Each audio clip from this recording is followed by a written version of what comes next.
Tanto in!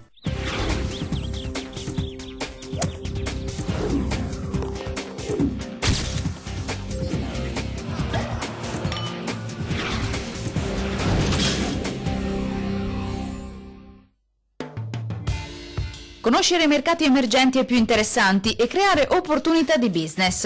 In un Veneto sempre più vocato all'export, con un volume di ben 63,3 miliardi nel 2018, pari a circa il 50% della produzione industriale destinata all'estero, diventa strategico imporsi nel mercato internazionale.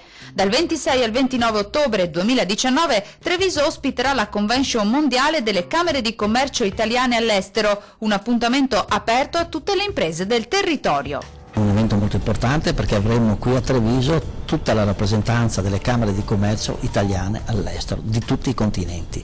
Quindi ci sono 75 Camere di Commercio all'estero e queste 75 Camere con il loro direttore generale e presidente saranno qui per discutere con i nostri imprenditori, con le istituzioni, le opportunità che l'estero può offrire al nostro paese e quindi soprattutto al nostro territorio. Sarà un'opportunità anche per i giovani e per le cosiddette start-up, che cosa potranno testare all'interno di questa convention?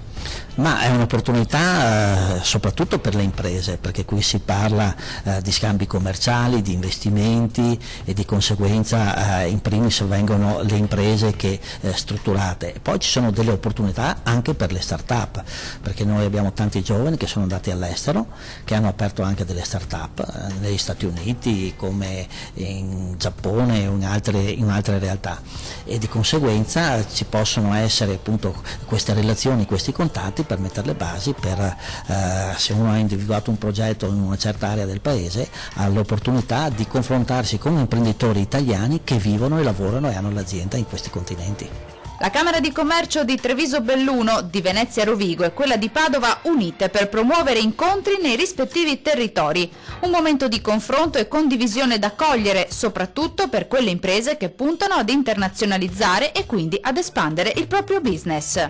Abbiamo interessato le Camere di Venezia e di Padova proprio perché ci sono delle specificità, cito ad esempio Venezia per quanto riguarda il turismo, Padova per quanto riguarda ad esempio l'innovazione e Treviso per il manifatturiero, quindi abbiamo allargato il raggio d'azione e soprattutto di confronto con imprese, con le istituzioni, perché ci saranno nella visita ad esempio a Venezia a Ca' Foscari con l'università, poi andremo a Padova a Infocamere dove c'è il database di tutto il sistema economico nazionale, un'eccellenza che pochi conoscono, dove ci lavorano 800 ingegneri. Cari imprenditori, iscrivetevi nel sito della Camera di Commercio oppure chiamate in Camera di Commercio perché è un'opportunità che noi stiamo portando all'interno delle vostre aziende. Grazie.